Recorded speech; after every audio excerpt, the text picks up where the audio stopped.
हरे कृष्णा। देहधारी के इस मनुष्य शरीर में जैसे बालकपन, जवानी और वृद्ध अवस्था होती है, ऐसे ही दूसरे शरीर की प्राप्ति होती है। उस विषय में धीरे मनुष्य मोहित नहीं होता। बाल्यावस्था से युवा अवस्था आती है और युवा अवस्था से वृद्धा अवस्था आती है। तो क्या कोई चिंता करता है? इसी तरह वृद्धा अवस्था के बाद दूसरे शरीर में बाल अवस्था आ जाती है। अतः जैसे जवान होने पर मैं बालक हूं, इस तरह बालक पने का अभिमान छूट जाता है और बूढ़ा होने पर मैं बालक हूं अथवा मैं जवान हूं, यह अभिमान छूट जाता है। ऐसे ही देह अभिमान छूट जाना चाहिए। तात्पर्य यह हुआ कि बालक, जवान अथवा वृद्ध होने पर जीवात्मा एक ही रहा। जैसे अवस्था बदलती है, ऐसे ही शरीर बदल जाता है। जैसे अवस्थाओं के बदलने पर जीवात्मा वही रहता है, ऐसे ही शरीरों के बदलने पर भी जीवात्मा वही रहता है। इसीलिए एक शरीर में आग्रह नहीं रहना चाहिए, क्योंकि कितना ही आग्रह रखो, शरीर तो छूटेगा ही।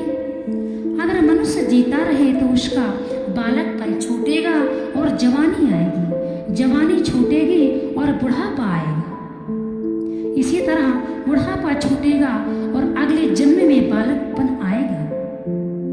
इसीलिए शरीर में अपनी स्थिति नहीं माननी चाहिए, क्योंकि शरीर में स्थिति रहेगी नहीं। अब इस विषय में श्रीमद् भागवत गीता में क्या कहा गया है? भगवान कहते हैं, मनुष्य जैसे पुराने कपड़ों को छोड़कर दूसरे नए कपड़े धारण कर लेता है, ऐसे ही देही पुराने शरीरों को छोड़कर दूसरे नए शरीर में चला जाता है। दूसरे कपड़े पहनने पर आप दूसरे थोड़े ही हो जाते हैं। आपको कोई बालक कह दे तो आप खुद कहते हो कि मैं कोई बच्चा थोड़े ही हूं। इसीलिए शरीर का अभिमान छोड़ देना चाहिए। काम, क्रोध, लोभ, मोह, मद, मत्सर, ईर्ष्या, द्वेष, पाखंड आदि सभी विकार देह अभिमान से ही पैदा होते हैं। देह अभिमान मिट जाए तो सभी विकार मिट जाते हैं। इसलिए देह अभिमान का त्याग करना सब भाई बहनों का खास कार्य है। कारण कि यह शरीर तो रहेगा नहीं, पक्की बात है। जो नहीं रहेगा उसका अभिमान छोड़ने में क्या बाधा है? साधक विदेह देह ही होता है। देह छूटने पर भी साधन नहीं छूटता, प्रत्युत योग भ्रष्ट होकर अपना साधन में लग जाता है। इसलिए अपने आप को साधक मानो, शरीर को साधक मत मानो। आप स्वयं साधक हैं और साधक शरीर साधक नहीं है। साधक स्वयं देह रहित, अवय रहित, आकार रहित, निराकार रहता है। इसीलिए साधन में शरीर का मोह नहीं रहना चाहिए। शरीर का मोह रहेगा तो काम, क्रोध, लोभ आदि भी रहेंगे। साधन तभी होगा जब आप अपने को निराकार मानेंगे। शरीर को अपना मानते हुए साधन ठीक नहीं बनता। शरीर मैं नहीं है, शरीर मेरा नहीं है और शरीर मेरे लिए नहीं है। यह केवल संसार की सेवा के लिए ही है। देह तो मकान की तरह है। जैसे आप मकान में रहते हुए मकान से अलग हैं, ऐसे ही देह में रहते हुए आप देह से अलग हैं। विचार कीजिए। इतने दिन विचार नहीं किया, अब आप विचार करो तो बात समझ आ जाएगी। पहले बात अटपटी लगती है, फिर धीरे धीरे ठीक हो जाता है। साफ दिखने लगता है कि देह अलग है और हम अलग हैं। कोई बालक जवान हो जाए तो रोते नहीं कि बालक मर गया, अब पुनः बालक नहीं होगा। ऐसे ही कोई जवान से बूढ़ा हो जाए तो जवानी मर गई। ये अवस्थाएं तो सदा ही बदलती रहती हैं। जब अवस्था बदलने पर कोई रोता नहीं, फिर मरने पर क्या रोना। बदलना तो संसार का स्वरूप है। शरीर वही नहीं रहता, पर आप वही रहते हैं। शरीर निरंतर ही बदलता और आप निरंतर ही रहते हो। दोनों एक साथ कभी रह सकते ही नहीं। इस बात को स्वीकार कर लो तो आप जीवन मुक्त हो जाओगे, निहाल हो जाओगे।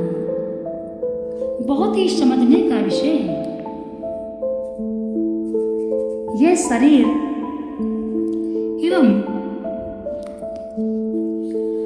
शरीर आदि सब के सब जड़ पदार्थ संसार की सेवा के लिए है। सेवा करो चाहे नहीं करो, वे तो रहेंगे नहीं। ना धन रहेगा, ना घर रहेगा, ना कुटुंब रहेगा, ना प्रेमी रहेंगे। सच्ची बात है। अतः इनको अपना नहीं मानना है। इतना ही तो काम है। सच्ची बात मानने में क्या बाधा है। समझ में नहीं आए तो भी सच्ची बात मान लो, फिर साफ वैसा ही दिखने लगेगा। निहाल हो जाओगे, मौज हो जाएगी। अब मेरा विचार व्याख्यान देने का नहीं है। अब यही विचार आया कि साधन बताना है और बता रहा हूं। ऐसी बात आपको हर जगह मिलती ही क्या। हमारे को तो मिली नहीं। एक आदमी ने कहा कि यह तो आपकी कृपा से होगा, तो मैंने कहा कि हमारी कृपा से हो जाएगा। दो और दो चार होते हैं, इसमें आपका क्या लेना देना। जितनी आपकी तेज इच्छा होगी उतना जल्दी अनुभव होगा। जितनी बेपरवाह होगी उतनी देरी लगेगी। आप सबके सब शरीर से बिल्कुल अलग हैं। मरने पर शरीर से अलग होते हैं, वास्तव में पहले से अलग है, तभी अलग होते हैं। ये बहुत ही समझने का विषय है। हमारा शरीर और हम, ये शरीर हमारा कब तक साथ देगा। शरीर भी हमको एक समय में छोड़ देगा, वह हार मान जाएगा। परंतु आत्मा ना ही पैदा होती है और ना ही बूढ़ी होती है, ना जवान होती है और ना ही मरती है। इसीलिए बताया गया है कि जिस प्रकार बालकपन बीत जाने में शोक नहीं करते हैं, जवानी बीत जाने में शोक नहीं करते हैं, तथा बुढ़ापा बीत जाने में क्या शोक करना। मृत्यु तो निश्चित है। श्रीमद् भागवत गीता यदि आप पढ़ते हैं तो आपको